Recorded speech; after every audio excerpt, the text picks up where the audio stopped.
ఉమ్మడి మెదక్ జిల్లాలో ఈరోజు ప్రధాన వార్తలు ఈ విధంగా ఉన్నాయి. సిద్దిపేట జిల్లా వార్తలు వచ్చేసరికి సిద్దిపేట సమీపంలో ఒక అంతర్రాష్ట్ర దొంగను 3 టౌన్ పోలీసులు పట్టుకున్నారు. ఇటు తెలంగాణ, ఆంధ్రప్రదేశ్ రాష్ట్రాల్లో పలు దొంగతనాలకు పాల్పడుతున్నటువంటి ఈ దొంగ నిన్న పొన్నాల సమీపంలోని ఒక వైన్ షాప్లో దొంగతనం చేసి పారిపోయిన నేపథ్యంలో సాంకేతిక పరిజ్ఞానాన్ని ఉపయోగించి ఆ దొంగను పట్టుకున్నట్టుగా 3 టౌన్ సిఐ విద్యాసాగర్ తెలిపారు.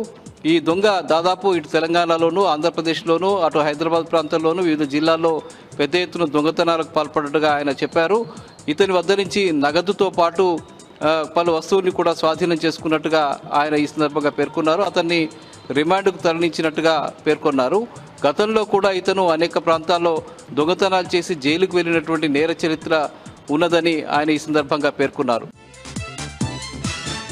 ఇక సిద్దిపేట ప్రెస్ క్లబ్లో ఈరోజు మంజీరా రచయితల సంఘం మీడియా సమావేశం జరిగింది. ముఖ్యంగా ప్రఖ్యాత కవి, తెలంగాణ రాష్ట్ర సాహిత్య అకాడమీ తొలి అధ్యక్షుడు నందిని సిద్ధారెడ్డి రచన బందారం కథలు కథా సంపుటి ఈ నెల 8వ తేదీన సిద్దిపేట ప్రెస్ క్లబ్లో ఆవిష్కరణ సభ జరుగుతుందని చెప్పారు. ఈ సభకు ప్రముఖ సంపాదకులు కె శ్రీనివాసు, అట్లాగే ఎమ్మెల్సీ దేశపతి శ్రీనివాస్తో పాటు పలువురు రచయితలు, కవులు, కళాకారులు హాజరవుతారని, ఈ సభకు పెద్ద ఎత్తున కవులు, కళాకారులు, రచయితలు తరలి రావాలని చెప్పి మంజీరా రచయితల సంఘం ఈ సందర్భంగా పిలుపునిచ్చింది.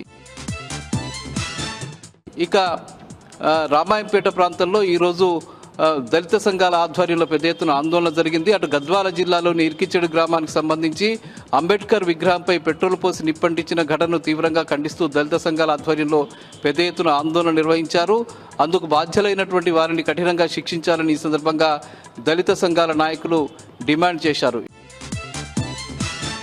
ఇక సంగారెడ్డి జిల్లా వార్తలు వచ్చేసరికి సంగారెడ్డి జిల్లా గుమ్మడిదలలో అటు ప్యారానగరు, నల్లవెల్లి ప్రాంతాల్లో ఏర్పాటు చేయబోతే డంపింగ్ యార్డుకు వ్యతిరేకంగా పెద్ద ఎత్తున ఆందోళన కొనసాగుతుంది. ఈరోజు 56వ రోజు కూడా పెద్ద ఎత్తున రిలే నిరాహార దీక్షలు కొనసాగాయి. అక్కడి అఖిలపక్ష నాయకులంతా కూడా దీక్షల్లో పాల్గొన్నారు.